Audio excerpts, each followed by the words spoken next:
Meus irmãos, bom dia, tudo bem? Graças a Deus, dormi bem hoje, né? Não estava na casa do Aleandro, ninguém perturbando, nem cachorro latindo, nem menino enchendo paciência. Ok.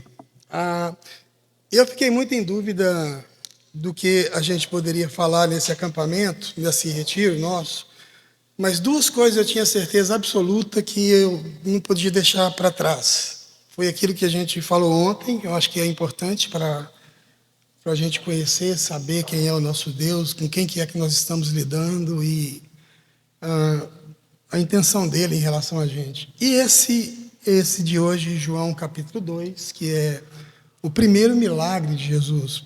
Ele é muito estratégico. Jesus poderia ter feito qualquer um outro, mas ele escolhe esse especificamente para dar início ao seu ministério e, obviamente, isso tem uma razão de ser. O João, que escreve, nós lemos aqui no primeiro dia, o pastor abriu falando de um texto de João, no capítulo 30, verso 20, verso 30 e 31, e que diz assim: na verdade fez Jesus diante dos discípulos muitos outros sinais que não estão escritos nesse livro. Esses, porém, foram registrados para que creiais que Jesus é o Cristo, o Filho de Deus, e crendo tenhais vida no seu nome. E João relata, então, 7 milagres no Evangelho. O primeiro e o segundo, e a gente vai ver também o segundo, eles são, assim, pontuais. O resto é aleatório. Você vai ver esses milagres em outros evangelhos, um na frente do outro, porque eles escolheram assim de maneira aleatória. Mas o primeiro e o segundo milagre que João coloca, o último também, que é a ressurreição de Lázaro, ele é muito importante e eles estão dentro de uma sequência extremamente importante para a gente. Tá bom? Evangelho de João, capítulo 2, a partir do verso 1 até o 11. Acharam aí? Diz assim a palavra do Senhor. 3 dias depois, houve um casamento em Caná da Galileia, achando-se ali a mãe de Jesus. Jesus também foi convidado com seus discípulos para o casamento. Tendo acabado o vinho, a mãe de Jesus lhe disse: eles não têm mais vinho. Mas Jesus lhe respondeu: mulher, quem tenho eu contigo? Ainda não é chegada a minha hora. Então ela falou aos serventes: fazei tudo o que ele vos disser. Estavam ali 6 talhas de pedra que os judeus usavam para as purificações, e cada uma levava 2 ou 3 metretas. Então ele falou aos serventes: enchei de água as talhas, e eles as encheram totalmente. Então lhes determinou: tirai agora e levai ao mestre-sala. E eles o fizeram. Tendo o mestre-sala provado a água, transformada em vinho, não sabendo de onde viera, se bem que o sabiam os serventes que haviam tirado a água, chamou o noivo e disse: todos costumam pôr primeiro o bom vinho, e quando já beberam fartamente, serve o inferior. Tu, porém, guardastes o bom vinho até agora? Com esse, deu Jesus princípio aos seus sinais em Caná da Galileia. Manifestou a sua glória e os seus discípulos creram nele. Essa é a palavra do Senhor. Obrigado, Jesus, pela tua presença, pela tua palavra. E nós clamamos pelo teu Espírito Santo, porque a única coisa que a gente consegue fazer é falar na cabeça das pessoas. Mas o seu Espírito Santo fala ao coração e nos convence do pecado, do juízo e da justiça. E nós te pedimos isso em nome do teu Filho. Amém. Muito bem. Jesus então escolhe esse momento para fazer exatamente esse milagre. É uma festa de casamento. E esse tipo de festa, naquela época, não era como as festas nossas hoje. Por mais dinheiro que as pessoas tenham, Eles não conseguem reproduzir, porque é uma festa que durava uma semana, 15 dias. Tinha festa quando você casava uma filha, você durava um mês. Pensa, Leandro, você casando... Eu tenho dó. Um mês. Dependia do cacife e da capacidade que o patrocinador da festa tinha para poder fazer isso. O vinho era um sinal, era aquilo que media o tamanho da festa. Acabou o vinho, acabou a festa. E quando você vê isso na Bíblia, o vinho na Bíblia, ele tem sempre uma conotação de alegria, de manter a alegria. Eu não sei porquê, se você discorda de mim, vai brigar com ele. Eu só entendo assim. Mas o fato é que parece que o vinho acabou antes da hora. Porque se não fosse assim, Maria não estaria tão preocupada. Parece que foi mais gente do que precisava ir. Ou os noivos foram desatentos e não fizeram a conta direito e compraram menos vinho do que necessário. O fato é que acabou o vinho e a festa ia acabar. E aí eu fico pensando, o que é que muitas vezes vem e sequestra a alegria do nosso coração? E tira a alegria do nosso coração. São muitas coisas que vêm e roubam a alegria da gente. Podem ser questões financeiras, e nós vivemos assim num mundo e num país assim cheio de crises. Eu me lembro quando menino, meu pai já falava sobre crises e dificuldades em casa. Eu olho para trás e eu nunca consigo enxergar na minha vida, na vida do povo lá de casa, um tempo de folga. Houve momentos bons, houve momentos muito interessantes, mas ainda assim, quando a gente passava por esses momentos, por esse tempo, a gente não achava que eram tão bons assim, né? Quando você vive e depois experimenta uma grande tragédia, uma grande tristeza, você diz assim, puxa vida, eu era feliz, não sabia. Porque quando você está passando por esses momentos, você não tem essa ideia. Então, a questão financeira é uma questão complicada. A questão de relacionamentos também, que são quebrados, que são rompidos. A gente não controla as pessoas, a gente não controla as circunstâncias. E quando eu olho para Deus e eu percebo, mesmo um Deus capaz de controlar tudo, ainda assim Ele nos dá a liberdade para virar as costas para Ele e também para dizer não. Como é que um Deus pode tanto e aceita ser rejeitado? Como é que um Deus pode tanto e aceita ser humilhado, aceita ser deixado? Eu fico olhando essas coisas e digo assim, meu Deus, como pode? É o amor de Deus que faz isso. Então, essas questões de dinheiro, essas questões relacionais, essas questões de doença, isso também machuca a gente, sequestra e tira a alegria da gente. Agora, o que é que a gente faz quando a alegria vai embora? O que é que a gente faz quando a gente percebe que nós fomos sequestrados na nossa alegria? E aí a gente aprende muito com esse texto. A primeira lição a gente aprende com Maria. A gente precisa levar as coisas para Jesus. Olha, e eu já achei, e já falei muito isso, mas nunca senti isso de maneira tão forte quando eu vivi situações onde só sobrou Ele. E eu digo para vocês, não porque eu li em algum lugar, não porque eu ouvi em algum lugar, eu digo para vocês que faz todo sentido levar as nossas questões a Jesus. Dizer para Ele, embora Ele seja aquele que sabe de todas as coisas e que sabe das coisas da gente antes da gente dizer, porque Ele conhece o que nós estamos pensando e está acompanhando a nossa vida, não no sentido de um Big Brother, de quem liga a televisão e fica assistindo a gente. Mas o nosso Deus é um Deus que calça o nosso sapato, que veste a nossa roupa e que anda no nosso caminho e que chora as nossas lágrimas. Mas ainda assim, a gente precisa levar as coisas para Jesus. E é isso que Maria faz. Aprenda isso, aprenda esse caminho. Antes de levar suas coisas para qualquer outra pessoa, leva isso para Jesus. E é bom que Ele esteja com você. A segunda coisa que me impressiona aqui é o fato de Maria fazer as coisas, e Maria aqui não é mais uma menina, Não é mais aquela adolescentezinha de 17 anos que não sabe o que fazer da vida. Ela já está beirando os 50. Jesus já está com 30.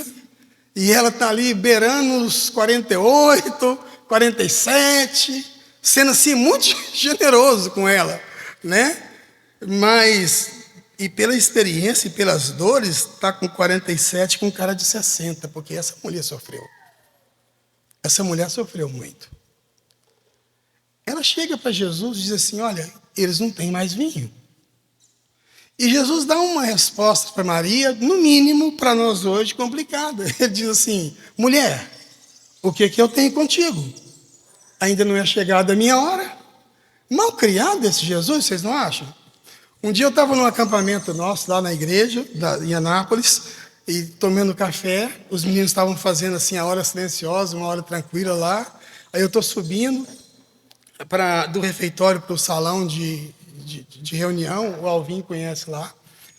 Aí a menina chegou para mim, tio, o que foi, minha filha? O que deu em Jesus? Eu falei, eu não sei, eu estou chegando agora. Não sei o que deu nele, não. Mas ela estava se referindo a esse texto aqui, porque ela tinha lido e ficou assim escandalizada com a resposta de Jesus para Maria, né? Aí eu expliquei para ela que essa era uma forma de dizer, as pessoas chamavam as mulheres de mulher mesmo. Foi exatamente essa expressão que Jesus usou quando ele estava na cruz. Ele olha assim para o pé da cruz, em João, no capítulo 20, e vê Maria, sua mãe, e diz aí para ela, mulher, eis aí o teu filho. E olha para João e diz para ele, eis aí a tua mãe. E daquele momento em diante, eles se cuidaram. Era um jeito de fazer, era um jeito de dizer. Não existia assim malcriação. E o que eu tenho eu contigo significava que Jesus estava começando um novo ministério. Jesus agora iria sair de casa. Jesus agora iria ganhar o mundo. Ele não iria mais resolver as coisas domésticas da casa. Arrumar a lâmpada, pagar, botar, sei lá, combustível na lamparina, não ia mais limpar as mesas, nem ajudar a mexer com carpintaria. A vida dele, a partir daquele momento, estava tomando um outro rumo, tinha uma outra agenda. E essa agenda não era manipulada, não era decidida, não era resolvida e nem mexida por ninguém, nem pela mãe, nem por ele mesmo, porque ele fazia o que o pai mandava ele fazer. Eu não faço nada, vocês acham, é isso que ele diz em João 14, que as palavras que eu vos digo de mim mesmo? Vocês estão achando que eu estou inventando isso? Não. Eu falo para vocês o que o Pai fala comigo. Vocês acham que as obras que eu as faço de mim mesmo? Não, é o Pai que está em mim que faz as suas obras. Lembra dele falar com os seus discípulos? A minha comida e a minha bebida é o quê? Lembra? É fazer o que o Pai manda eu fazer. O que Jesus está dizendo para Maria é que agora ele não está mais a serviço da casa. Ele está a serviço do Pai. E o Pai tem hora. E o Pai tem lugar. E o Pai tem o quê? E o Pai tem como fazer. Então, quando você levar as coisas para Jesus, você precisa levar as coisas sabendo de algumas coisas. Sabendo que Ele não vai fazer por você nada que o Pai não queira. Ele não vai fazer por você nada fora da hora que o Pai queira. Entende isso? Porque às vezes a gente lê um pouquinho de Bíblia, faz algum cursinho, lê algumas coisas, a gente vai ficando tão bom em teologia que a gente quer ensinar Deus a ser Deus. Olha, Deus, o senhor não deve saber como é que é, então eu vou falar para o senhor como é que é. O banco fecha às 4. Então o senhor precisa chegar antes. E quantas batidas ele tem que dar. E a gente dá para ele a localização também. Vai que ele se perde. Ele não sabe. Eu li um livro uma vez que o camarada dizia assim, quando você pedir as coisas para Deus, você vai pedir uma casa, por exemplo. Você vai na rua, você olha a casa, você fala para ele a cor da casa, o endereço da casa, porque pode ser que ele se atrapalhe. Pensa! Aí meu professor de escola dominical, o doutor Elon, pegou meu livro e falou, você está lendo essa porqueira? Eu falei, deixa eu ler. Eu falei, estou. Ele pegou meu livro e rasgou. Eu falei, Torelão, esse livro nem é meu. Rasgou. Ele falou, nem seu e nem de ninguém. Ninguém vai ler isso mais, não. Mas às vezes a gente vai ficando assim, achando que a gente tem direitos e achando que Jesus está à nossa disposição. Ele está mesmo, mas ele tem agenda, ele tem tempo e ele só faz aquilo que o Pai mandar. Entende? Leva isso, mas vai entendendo isso. Uma outra coisa que eu acho aqui assim fantástico é a reação de Maria diante daquilo que Jesus falou. O que Jesus disse para ela? É o seguinte, eu não tenho nada com isso, eu não sou noivo, aliás, eu não tenho nem namorado, essa festa não é minha, eu não sou servente, não é chegada a minha hora, eu não vou fazer nada. Foi isso que ele diz. E se eu fosse Maria, eu chegaria lá para o mestre sala, ou para o dono da festa e dizia assim, olha, o negócio é o seguinte, acabou o vinho, eles não têm mais vinho. Eu falei com meu filho disse que não tem nada com isso, falou que não vai fazer nada, ele tem um negócio lá com o pai dele, e disse que é o pai que resolve, que ele não tem namorado, que ele não é dono da festa. A única coisa que a gente pode fazer é esvaziar a festa, vamos falar para todo mundo que acabou a festa e que está na hora de ir embora. Aliás, essa festa nem de acabar mesmo. Caramba, mas ela não faz isso. Ela não faz isso. Ela diz assim, olha que Jesus disse isso para ela, sabe o que ela faz? Ela olha para os serventes e diz assim, façam tudo que ele vos disser. Caramba, mas ele não falou que não ia fazer nada? Outra coisa, o que é que Maria esperava que Jesus fizesse? Jesus nunca fizera um milagre antes. Ela não sabia que Jesus poderia fazer milagre. Qual que era a expectativa de Maria que Jesus pudesse fazer e satisfazer? Talvez pedir um camelo emprestado e fosse ali no supermercado Gonçalves, é isso? É Gonçalves que chama o supermercado? Comprar vinho.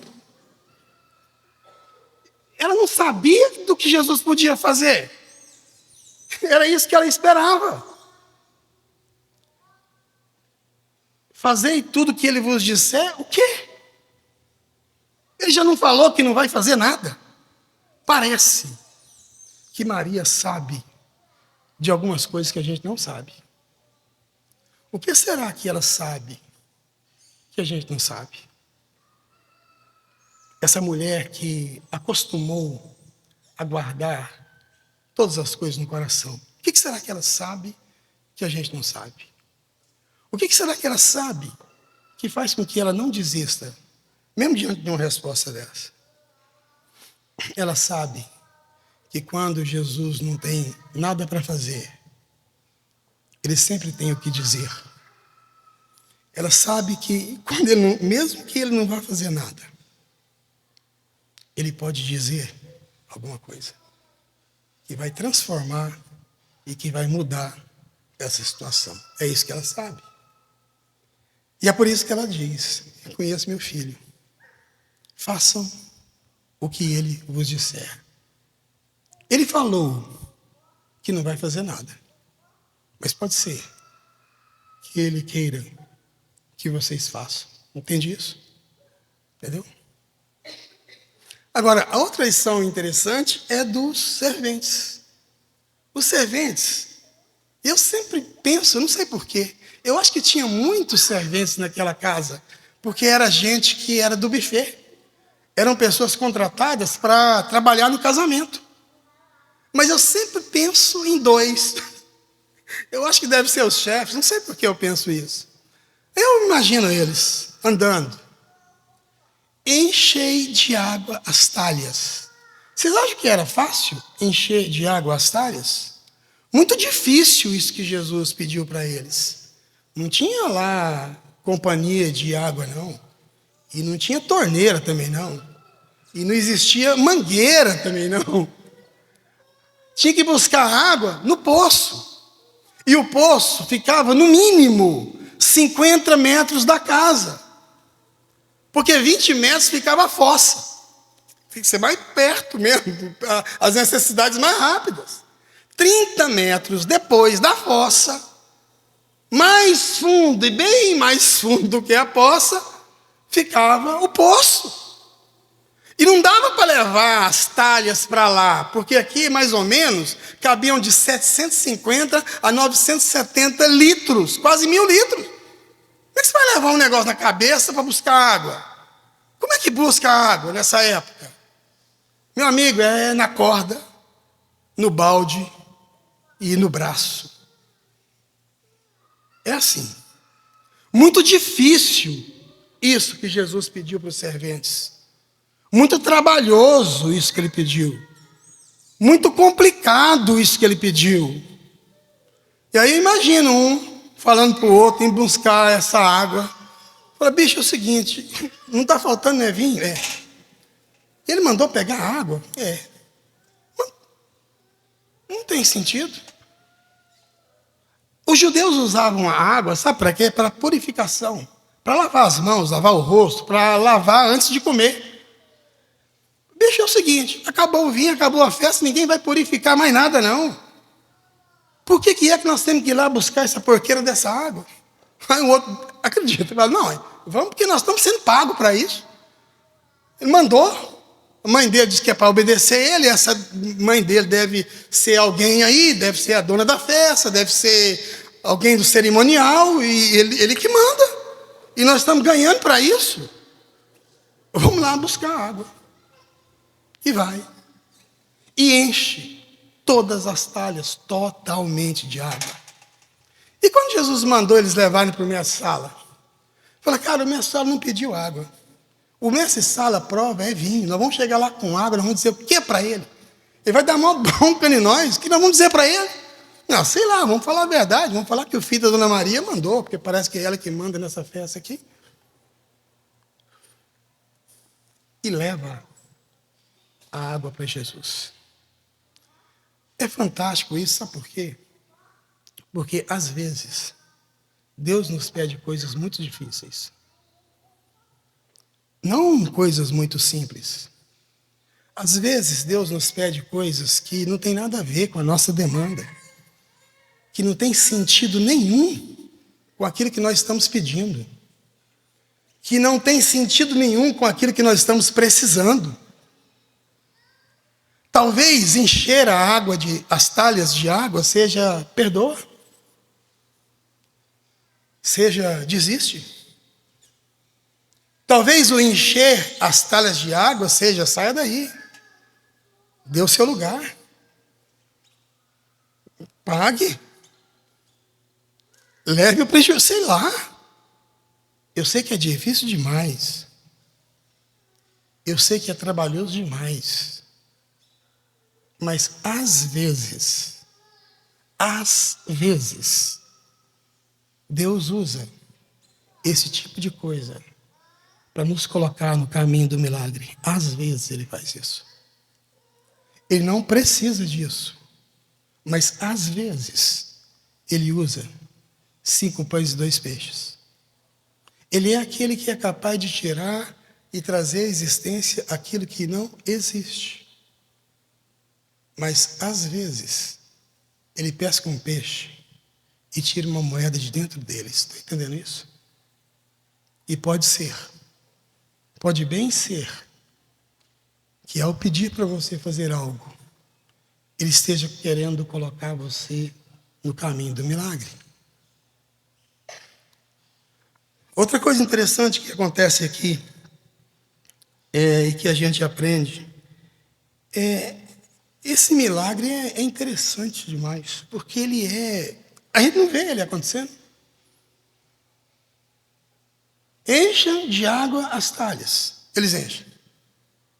Tira agora e leve o mestre-sala.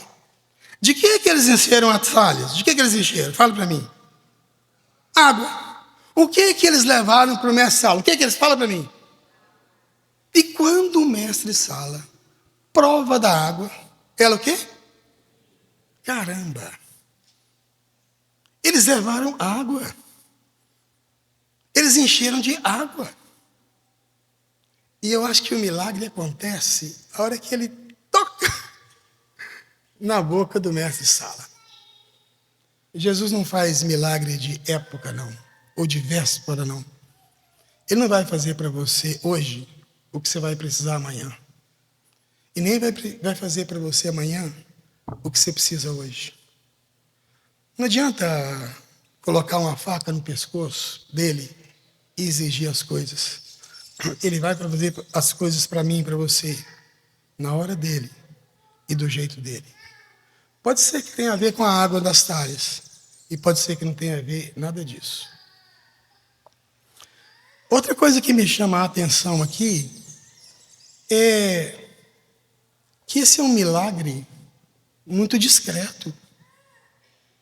Ninguém ficou sabendo desse milagre. Quem é que ficou sabendo do milagre? Quem é? Conta para mim. Nós lemos isso aqui. Quem que ficou sabendo? Que teve um milagre?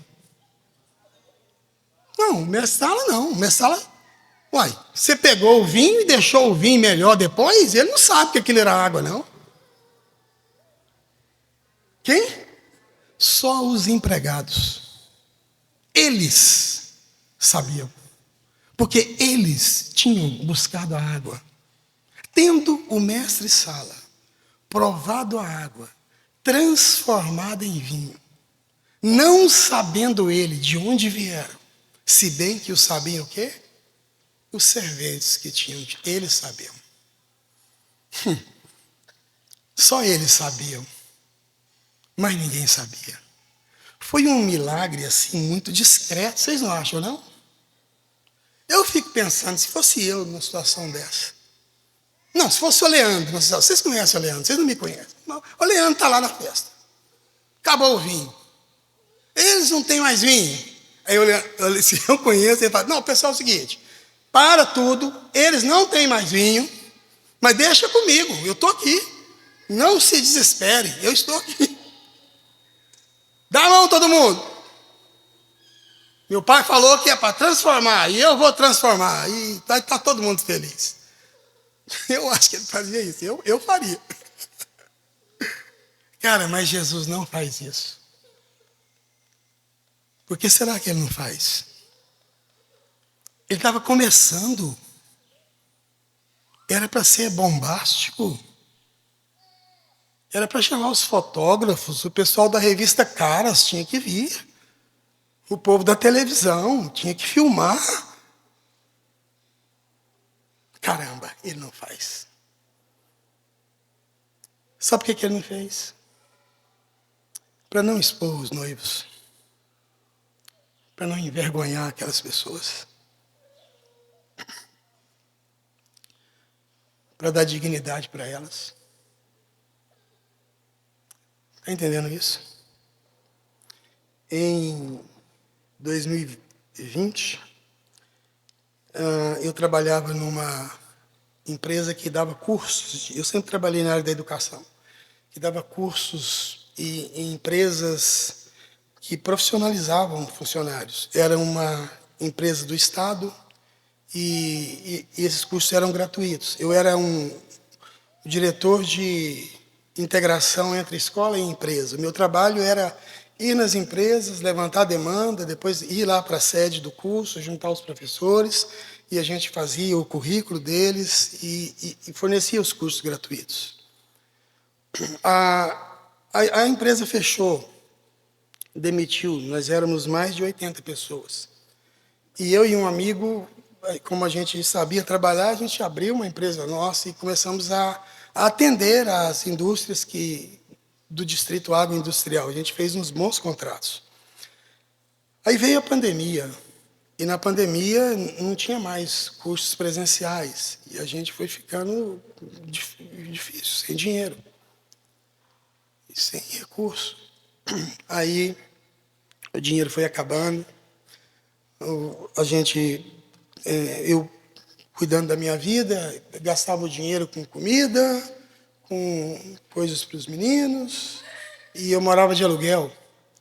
E aí eu chamei o meu dono do imóvel e falei, olha, cara, eu estou com dificuldade, eu nunca atrasei, você sabe como é que são as coisas, e eu vou atrasar esse mês. Não, Nilton, o que é isso? A gente sabe, você é um cara honesto, E eu falei, cara, não liga para o meu avalista, não, deixa isso entre a gente. Aí ele, não, tá tudo bem. No mês seguinte, eu não dei conta de pagar de novo. Liguei para ele. Falei, bicho, é o seguinte, eu não tenho como pagar. Você tem como segurar mais um mês, não ligar para o meu avalista? E ele disse, não, eu consigo. No terceiro mês, eu estava ensaiando para ligar para ele. Aí ele me ligou. Niltinho, é o seguinte, não tem jeito de eu segurar mais. Eu preciso receber. As coisas para mim estão difíceis também. E você podia pelo menos acertar um mês. Você consegue acertar um mês, depois a gente vê os outros. Aí eu falei, eu dou conta sim. Você me dá aí uns 10 dias? Aí ele falou, não, tá bom, 10 dias. Aí eu fui na casa de um amigo e falei com ele assim, olha, eu estou precisando de ajuda. Eu precisava de pagar meu aluguel. Eu estou devendo e eu precisava de pagar lá. Aí ele perguntou, quanto que é o seu aluguel? Eu disse para ele, é tanto. E ele foi lá dentro, pegou um envelope, me deu um envelope. A hora que eu peguei o envelope, ele olhou para mim e falou assim, você só deve um mês? Eu disse, não, mas esse aí é o suficiente, eu devo mais, mas eu me ajeito e eu te pago com 30 dias. Ele tomou o envelope da minha mão, foi lá dentro e me trouxe um outro envelope. E disse o seguinte, você vai chamar o dono lá do apartamento e você vai negociar com ele. Você vai pagar para ele os 3 meses que você está devendo. E para você não pagar juros, você vai pagar 3 meses para frente. E enquanto você não se estabelecer no seu trabalho, eu vou pagar o seu aluguel. Eu só quero te pedir uma coisa, um favor. Não conta para ninguém, não.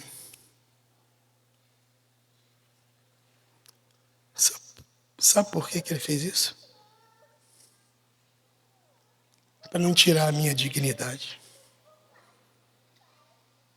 Entende? Para não judiar mais de mim. Ele é diferente de mim. E quando ajuda as pessoas, lá, ó, fulano, estava daquele jeito, eu ajudei. Jesus não tem esse tipo de sentimento, não. Ele não quer impressionar ninguém. Aliás, ele só tem um que ele quer impressionar. É o pai dele. Deu para entender? Foi por isso que ele fez desse jeito.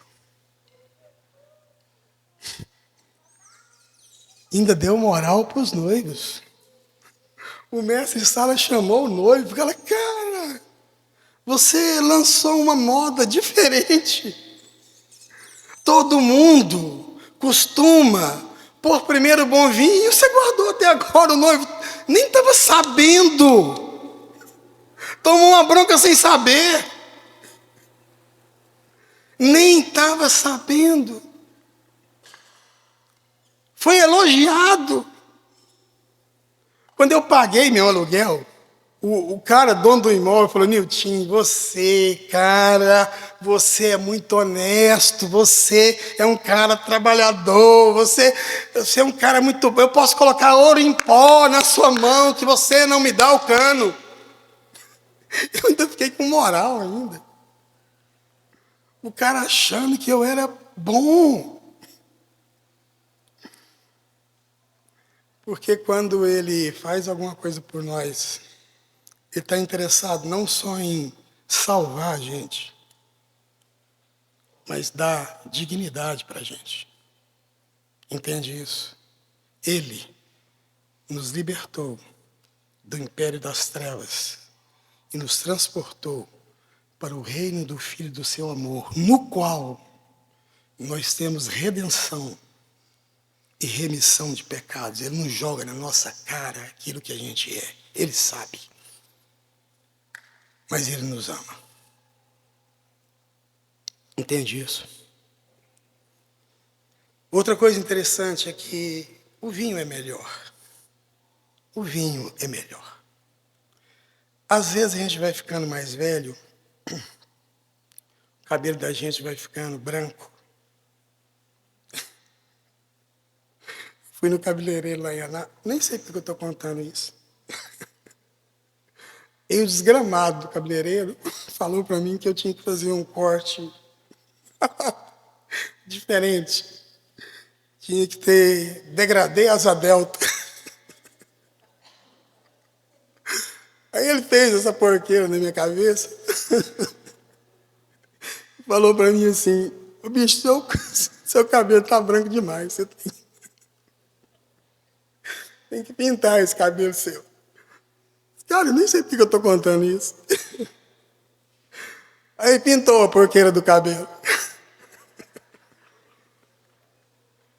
A hora que ele pintou, ele falou para mim assim, o senhor quer que passa gel, uma pomada? Aí eu falei para ele, não, passa o papel higiênico. Vou tirar esse... Oh, meu Deus, por que eu estou contando isso? Agora tem que achar, porque está gravando isso.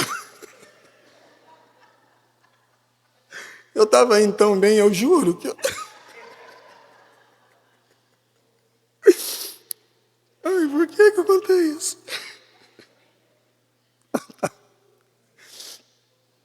Aí eu lavei minha cabeça.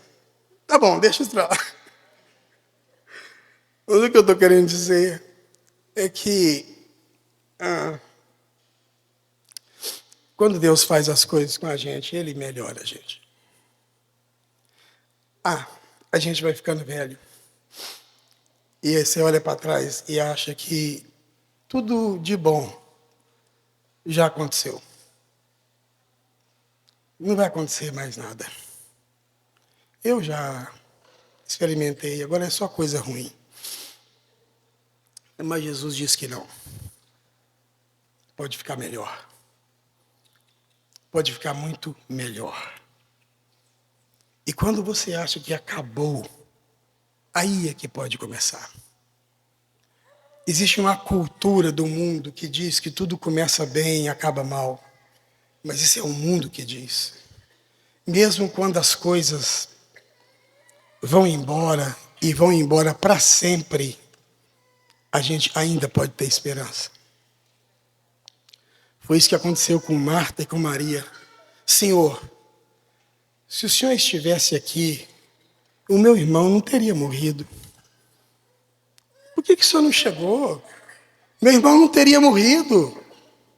Mas agora ele já morreu. Morreu. Tem 4 dias que ele morreu. Onde é que vocês puseram ele? Tira a pedra daí. Senhor, tem 4 dias, ele já está fedendo. Tira a pedra daí. Lázaro, vem para fora.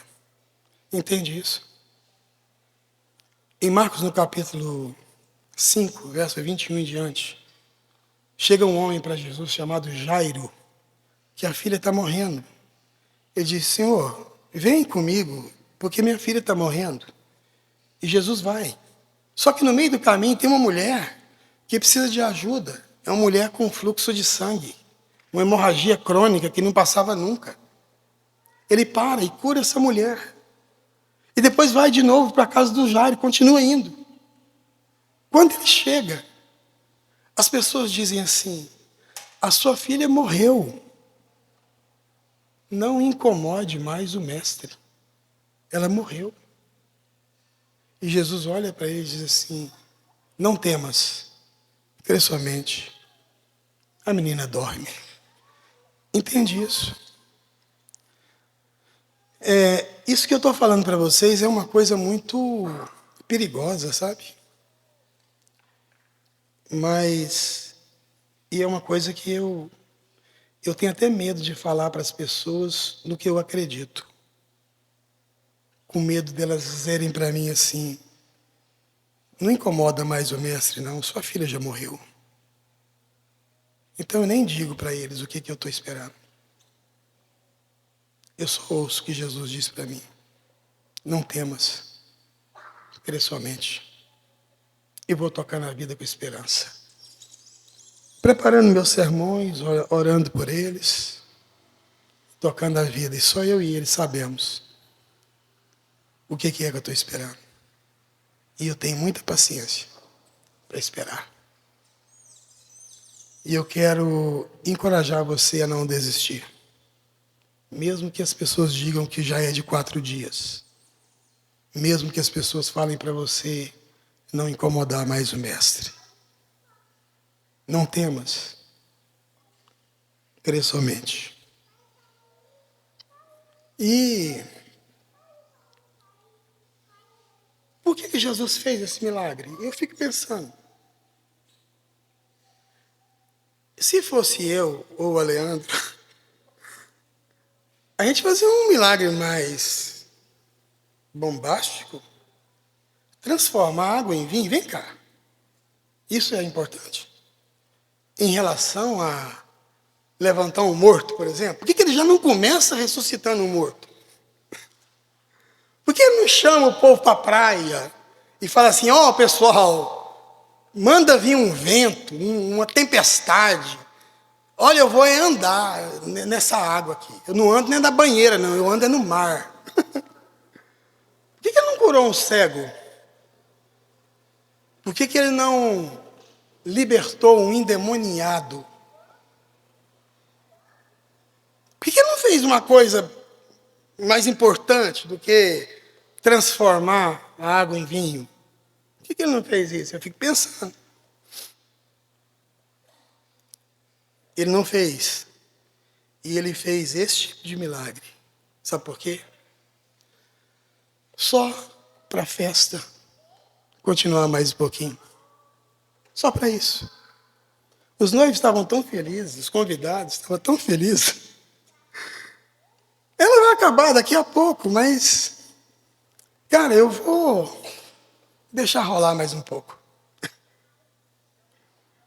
Ele é capaz de fazer um milagre exagerado, sabe para quê? Só para ver esse sorrisão aí na sua cara. Só para ver todos os seus dentes assim escancarados, parecendo um tubarão que vai comer. Porque ele tem compromisso com a nossa alegria. Porque a glória de Deus passa pela nossa alegria. Ele não veio aqui na terra arrumar a mão de obra barata, porque os anjos estavam cobrando caro lá no céu, não. Ele veio aqui para nos ensinar que ele tem responsabilidade e desejo naquilo que nos alegra. Ele é capaz de fazer um milagre exagerado só para botar um sorriso no seu rosto. Eu me lembro quando os meus meninos eram pequenos, a gente ia para Caldas Novas, que é uma cidade que tem perto de Anápolis, e lá tem água quente. Eles adoravam ir para lá. E a gente ia no meio de semana, porque era mais barato. Então você ficava, o dinheiro que você pagava em terça, quarta e quinta, não dava para você ficar o final de semana. Então a gente ia no meio de semana. Fazia as contas assim na ponta do lápis e ia. Os meninos ficavam loucos. Parecia que nunca tinha visto água. E tinha escorregador. Eles falavam que era escorredor. Pai, vamos no escorredor. Era escorregador. E a gente ficava brincando com ele. Eu era o tubaré. A mistura de tubarão com jacaré. E eles ficavam morrendo de medo. Eu pulava dentro da água e caçava esse menino na piscina. Eles chegavam no final do dia morto, os dois. Aí teve uma vez que a diária venceu. Acho que era 11 horas, meio-dia. E a gente tinha que ir embora. Aí nós pegamos, demos comida para eles, ficaram, deixa a gente ir na piscina só mais uma vez. Despedida da piscina. Faltava meia hora para a gente ir embora. Eu falei, cara, não vai dar tempo. E eles, tchum, pularam na piscina, os dois. E eu sentei do lado e fiquei olhando, eles jogando água para cima, rindo. Eu nunca vi aquelas meninas tão felizes na vida. Aí eu sentei, fiquei olhando aquilo, tirei minha camisa e falei para eles: ah, vai o tubaré na piscina. A gente gastou uma grana que a gente não podia, mas valeu o sacrifício. Está entendendo isso? Jesus fez algo muito exagerado. Ele foi à cruz. Ele foi à cruz.